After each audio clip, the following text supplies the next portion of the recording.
আলাইকুমুস সালাম ওয়া রাহমাতুল্লাহি ওয়া বারাকাতুহু। সূরাতুল মাউন। আউযু বিল্লাহি মিনাশ শাইতানির রাজীম।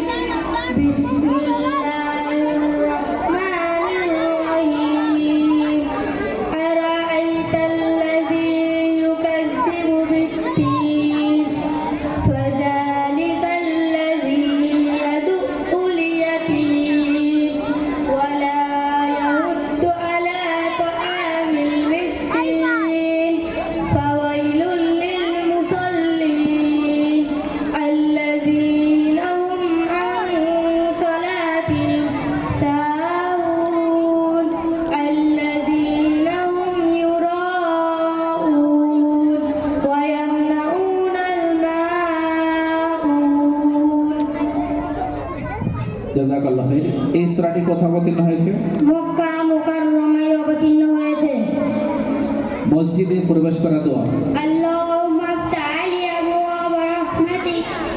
মসজিদে প্রবেশ করা সুন্নাত।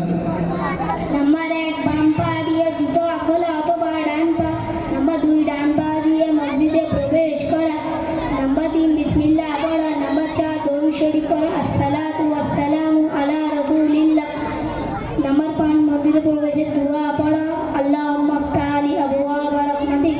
নাম্বার 6 ইতিকাফের নিয়ত করা। জাযাকাল্লাহু খাইর। কালিমায়ে ইস্তিগফার। Allahumma inni ana usyrika bika syai'a wa ana Allahumma inni a'udzu bika an usyrika bika syai'a wa ana a'lamu wa astaghfiruka lima la a'lamu। এই কালিমাটি হাদিসের কোন কিতাবে আছে? কালিমাটি হাদিসে বুখারী শরীফে আছে। কোন সাহাবী বর্ণনা করেছেন? হযরত আবু হুরায়রা রাদিয়াল্লাহু আনহু। ইসলামের মূল আকীদা সমূহ কি কি? তাওহীদ, ইসালাত ও আখিরাত ইসলামের মূল আকীদা। তাওহীদের বাক্যার্থ কি? তাওহীদের মানহাত হলো আল্লাহ তাআলাকে এক বলে স্বীকার করা। রিসালাতের বাক্যার্থ কি? রিসালাতুল মানহাত হযরত মুহাম্মদ সাল্লাল্লাহু আলাইহি সাল্লামকে আল্লাহর রাসূল বলে মেনে নেওয়া। আখিরাত কাকে বলে? মৃত্যুর পর যে জীবন শুরু হয় তাকে আখিরাত বলে।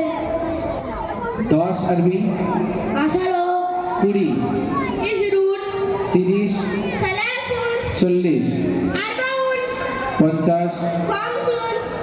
জাযাকাল্লাহু খাইর ওয়া আহসানা জাযা। এই বাজার বাৎসরিক পরীক্ষার ফলাফল ফার্স্ট হয়েছে ফাহিদ ফয়সাল। আগে এসো।